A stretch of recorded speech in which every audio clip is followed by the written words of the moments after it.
So come along for the ride, and a shake of a lamp's tail will go.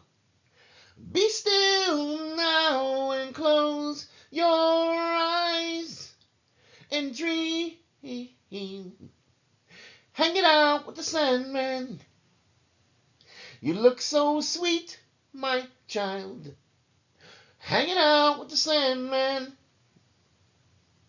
Though there's rain outside, you'll be warm and dry.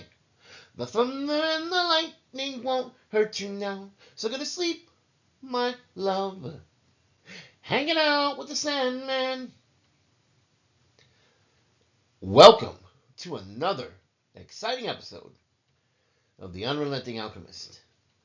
Talking to you about the spiritual topics that we need to discuss on this journey we call life. And so let's think about this for a second. You were chosen for this. Maybe it's time you woke up to your divine purpose. You are an unrelenting alchemist. What if I told you your life is just not random? It's not a coincidence. Not a cosmic accident. Not just a flicker in the void. Whether you believe in the monotheistic one true God, or you believe in the spirit of the universe, or you believe in a number of spirits that are like animists or animation, right? The trees, the rivers, the sky. Maybe a pantheon of divine intelligences. One truth holds steady across all spiritual paths. You made a contract before you were born, before your first breath, before the earth called your name. You agreed to come here. You agreed to carry your force into a place where there was nothing. You agreed to carry light into a place where there was darkness. You agreed to complete missions. You agreed to clear karma. You agreed to grow your soul and help others awaken to theirs. Mystical traditions like Kabbalah tell us that our souls are sparks of Ein Sof, the limitless light of creation. But in order to reach our highest divine expression, we must journey up the tree of life, from Malkuth, the material world, towards Keter, the crown of divine knowing, and what happens along the way. We are meant to at some point remember who and what we are. Not because the world is going to remind us. Oh no, quite the opposite. The world is always trying to make us forget. Let me tell you a story. When I was 8 years old, sometimes I would sit around talking to inanimate objects. And maybe some people won't think that's strange for an 8-year-old. That I could talk to my toys, I could talk to my books, that I could talk to water. But as you get older, the adults around you make you feel like that's crazy talk. That, yeah, okay, it's the talk of a child, but as you grow, it's time to put the childish things away. Stop with the imagination. Stop being strange. But years later, as an adult, I come across the work of Masaru Emoto, who proved that maybe we weren't so wrong after all as children. Emoto's experiments showed that water responds to our consciousness. When spoken with love, water forms breathtaking, symmetrical crystals. When exposed to hate, the crystals break apart in chaos. Water listens. Energy listens. Everything is listening. And spiritualists, well, they've known this forever. They tell you, if you have a batch of crystals, speak to them every day. Same way you speak to your plants. Charge your words with intention, because your vibration shapes your reality. You weren't insane as a child. I wasn't insane as a child. We were in tune. We were remembering. Think of it as practicing a special kind of instinctive magic, right? Instinctive magic. But the world shuts that down very quickly because it's going to tell you magic is not real. It's going to tell you that talking to things is crazy. It steers you off that path. When I was 24 years old, I was working at an insurance company. And after work, I'd hang out with my coworkers, talking, decompressing. One evening, I pulled out my cherished book. It was like a journal. And I wrote down poems in that journal. I shared that book of poems with a female coworker, thinking, we're friends. What does she think? In this poem, in particular, I wrote about the source, and I wrote about each of us having that divine spark inside of us.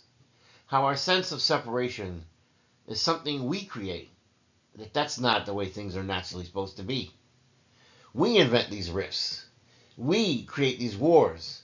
We defend our egos. We fight so hard to be different, to be unique, that we forget the principle of Ubuntu. That I am because we are. My coworker laughed at me. She mocked the poems. She mocked the idea.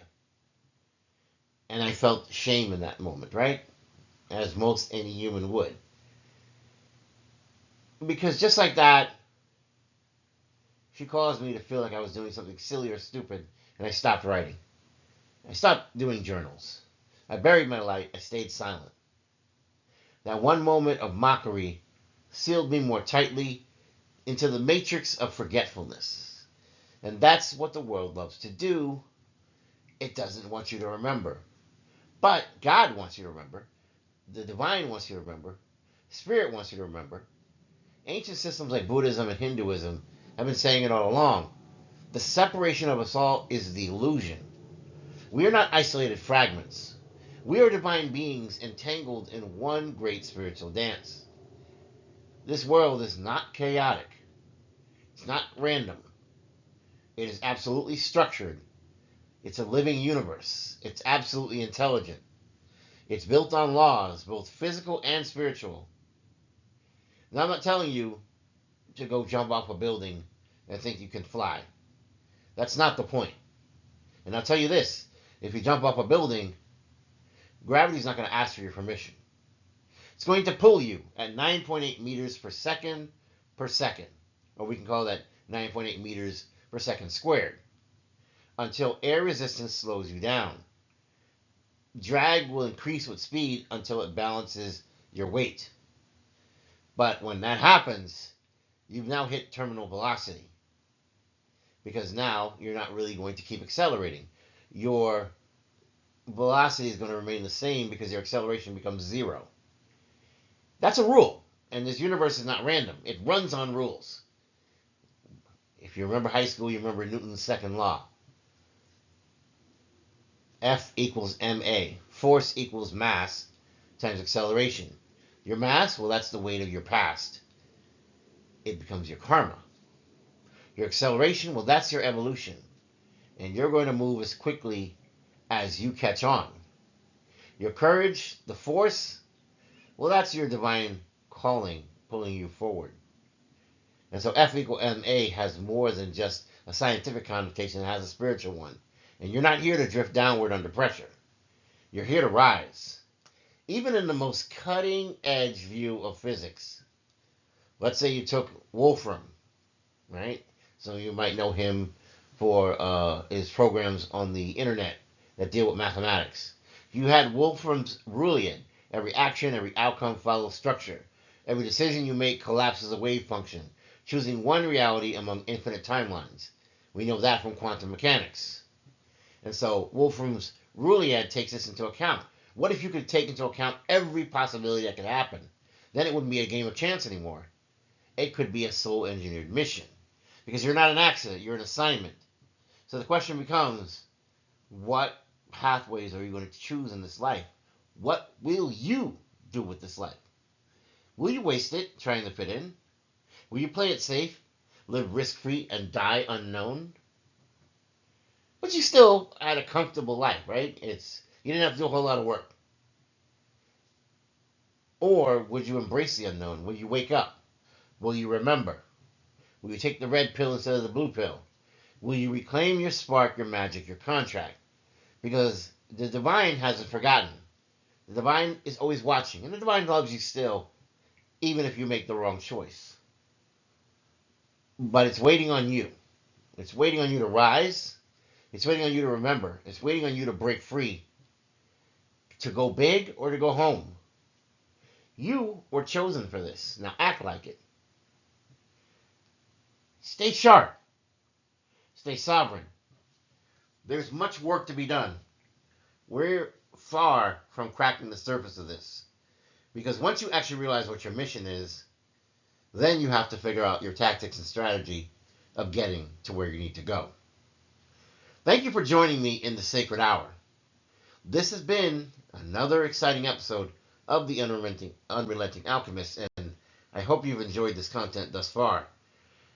Until next time, walk wisely, walk bravely, and when the dark calls, remember to answer it not with fear, but with fire and light. Take care. And if I don't see you, good morning, good afternoon, good evening, and good night. Please don't forget to like, share, and subscribe. I love you.